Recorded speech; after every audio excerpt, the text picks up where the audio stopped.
বিসমিল্লাহির রহমানির রহিম। সুপ্রিয় দর্শক মণ্ডলী, আসসালামু আলাইকুম। আজকে ঈদের দিন, সবাইকে ঈদ মোবারক। আজকে হচ্ছে ঈদুল আজহা, আর ঈদুল আজহার দিনে আমরা কি রান্না করলাম, কিভাবে ঘরটাকে সাজিয়ে নিলাম, এটা আপনাদের সাথে শেয়ার করব। প্রথমে আমি সেমাই রান্না করতেছি সকালবেলা। আমি এখানে একটা পাত্র দিয়ে এখানে ঘি দিলাম পরিমাণ মতন, দিয়ে কাজু বাদাম আর কিশমিশটা সুন্দর করে ঘিতে হালকাভাবে ভেজে নিলাম। আর এটা ভাজা হয়ে গেলে এরপরে আমি সেমাইটা রান্না করব। এখানে আমি মোটা সেমাইটা রান্না করব, এই জন্য করে বাদামটা তুলে নিয়ে এখানে ঘির মধ্যে আমি ভেজে নিব সেমাই। আর আমি সেমাইটা এই ঘির মধ্যে সুন্দর করে ভেজে নিব, যাতে করে এটা একটা সুন্দর ফ্লেভার আসে। এই জন্য করে আমি ঘির মধ্যে সেমাইটাকে অল্প আঁচে আস্তে আস্তে করে ভেজে নিচ্ছি। আর এটা সম্পূর্ণটা ভাজা হয়ে গেলে আমি তুলে নিয়ে এখন রান্নাটা করব। এখানে আমি মোটা সেমাইটা রান্না করব, এর জন্য করে চুলায় পাত্র দিয়ে পরিমাণ মতন পানি দিয়ে আর চিনি দিয়ে এটাকে আগে আমি একটু গরম করে নিব। এরপরে এখানে আমি দিয়ে নিব গুঁড়ো দুধ। আর গুঁড়ো দুধটা দেওয়া হয়ে গেলে এটা সুন্দরভাবে নেড়ে চেড়ে আমি এখানে সেমাই দিয়ে সেমাইটা রান্না করে নিব। আর এখানে আমি 6 চামচ গুঁড়ো দুধ দিয়ে নিলাম, আর টেবিল চামচ দিয়ে 6 টেবিল চামচ গুঁড়ো দুধ দিয়ে এটাকে দুধটাকে সুন্দর করে ঘন করে নিয়ে তারপরে এখানে আমি সেমাইটাকে রান্না করব। এটা যতক্ষণ ঘন না হবে ততক্ষণ পর্যন্ত আমাকে এটা নাড়তে হবে, যাতে করে তলায় লেগে না যায়। আর এটা যাতে করে ঘন হয়ে গেলে সেমাইটা রান্না করলে এটা খেতে টেস্টটা অনেক সুন্দর হয়। বিশেষ করে গুঁড়ো দুধ দিয়ে সেমাই রান্না করলে সেমাই খেতে খুবই টেস্টি হয়। তাই আমি চেষ্টা করি গুঁড়ো দুধ দিয়ে সেমাই রান্না করার জন্য। আর এটা রান্না করা হয়ে গেলে এখানে আমি কাজু বাদাম কিশমিশ এগুলো আগে থেকে যে ঘিতে ভেজে রেখেছি এটা দিয়ে এটাকে সুন্দর করে নামিয়ে নিব। আর এভাবে আমি 2টা সেমাই রান্না করেছি, আর একটা যদিও দেখানো হয় নাই। তারপরে আমি রান্না করে নিলাম নুডলস। সেমাইয়ের পাশাপাশি নুডলস খেতেও খুব মজা হয়, যেহেতু মিষ্টি জিনিসের পর একটু ঝাল ঝাল খাবার এটা খেতে ভালোই লাগে। এই জন্য করে আমি পাশাপাশি নুডলসটাও রান্না করে নিলাম। এরপরে আমি একটা রুম গুছিয়ে নিচ্ছি। রান্নার পাশাপাশি ঘরটা কীভাবে গুছালাম এটা আপনাদের দেখাচ্ছি। আমি এখানে আমার পিছনের বেডরুমটা কিভাবে গুছিয়ে নিয়েছি কিছুটা আপনাদের সাথে শেয়ার করব। আমি এখানে এই কালারের পর্দা দিয়ে নিয়েছি, আর টুকটাকভাবে সাজিয়ে নিয়েছি। আমি 4-5টা ঘুরে ঘুরে দেখাচ্ছি। জানলাটা খোলা, আমি বাহিরেও কিছু দৃশ্য আপনাদের দেখাচ্ছি। দেখুন, আমি জাস্ট এভাবে আমার এই বেডরুমটা সাজিয়ে নিয়েছি। এখানে এই বেড কভারটা পেতে নিয়েছি, যেহেতু আমরা এই রুমটা কেউই থাকি না, তারপরও আপনাদের সাথে শেয়ার করলাম কিভাবে এটাকে গুছিয়ে নিয়েছি।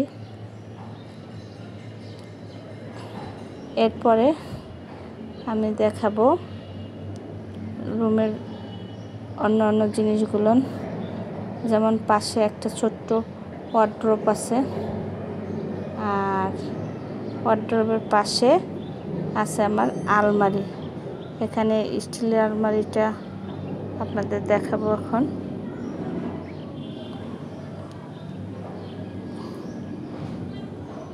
স্টিলের আলমারিটার পাশে আছে আমার আর একটা ড্রেসিং টেবিল।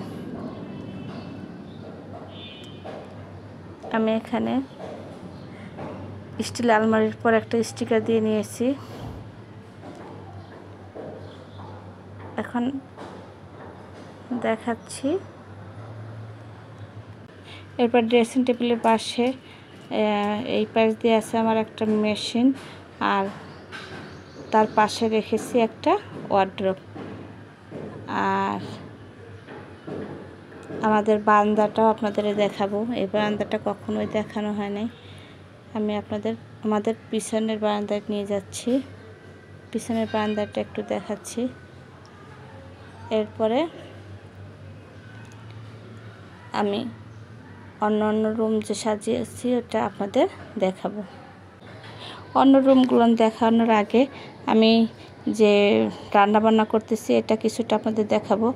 আমি এখানে গরুর মাংসটা রান্না বসাই দিয়েছিলাম, এটা আপনাদের দেখাচ্ছি। আমার মাংসটা প্রায় হয়ে আসছে। আমি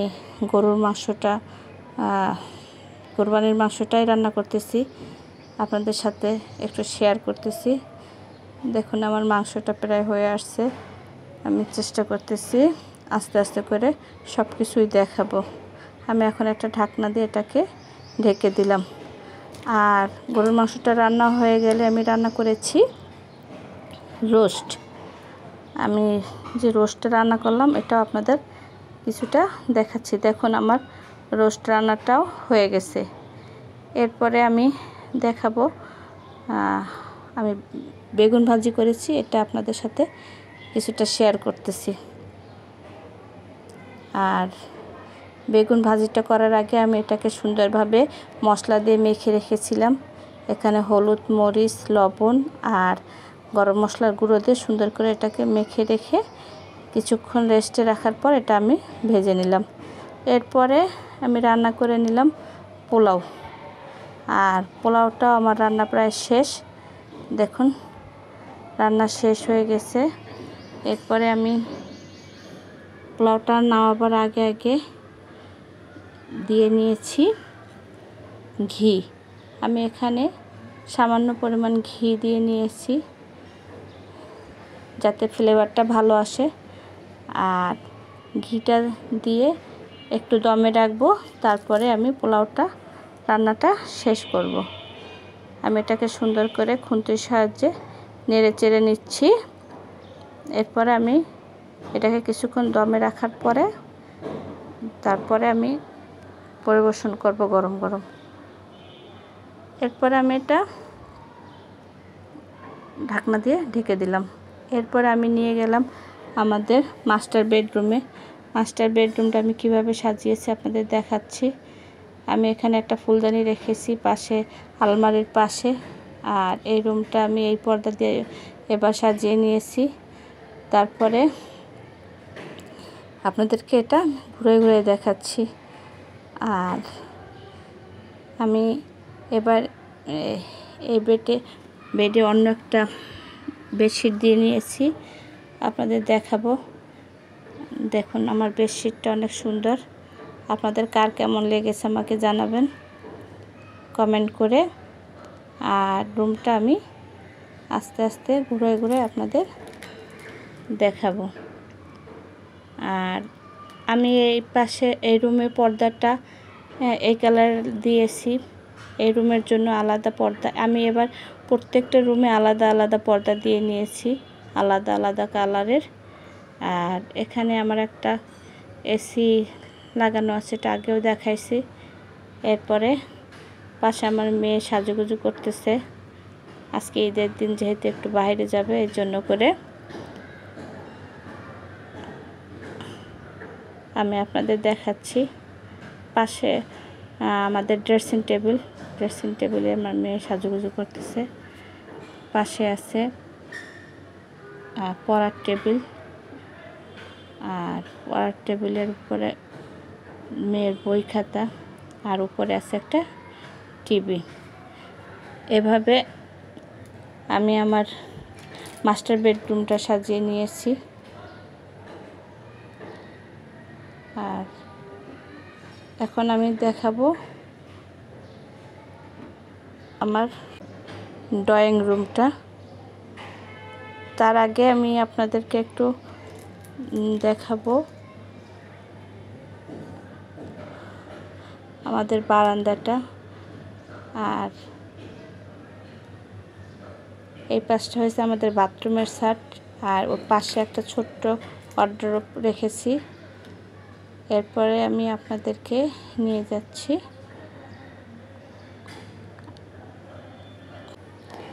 আর বারান্দাটা দেখানো হয় নাই, রুমে এসি চলতেছে দেখে আমি আর দরজাটা খুললাম না। যাই হোক, আমি নিয়ে আসলাম আমাদের ড্রয়িং রুমে যাওয়ার আগে আমি আমাদের বেসিংটা আপনাদের দেখাচ্ছি। আর বেসিংয়ে আমি একটা বাথরুম সেট দিয়ে সাজিয়ে নিয়েছি। এরপরে আমি দরজার পাশে দিয়ে নিয়েছি একটা জুতার র্যাক, আর তারপরে বাথরুমটা। এরপরে এখানে একটা ফুলদানি রেখেছি, আর পাশে মেয়ের পড়ার টেবিল, ছোট মেয়ের, উপরে দুটো সানবক্স, আর একটু টুকটাক দিয়ে সুন্দর করে আমি ড্রয়িং রুমটাও সাজিয়ে নিয়েছি। আস্তে আস্তে ঘুরে আপনাদের দেখাচ্ছি কিভাবে আমি এটাকে সাজিয়ে নিয়েছি। আর এটা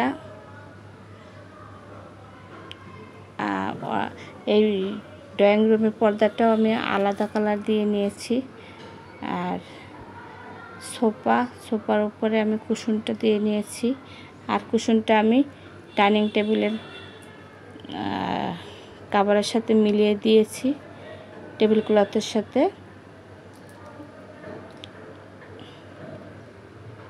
দেখুন, আস্তে আস্তে আমি এভাবে পুরো রুমটা সাজিয়ে নিয়েছি। এখানে সোফার পর কিছু কুশন দিয়ে নিয়েছি, আর সোফার পাশে রেখেছি একটা ফুলদানি।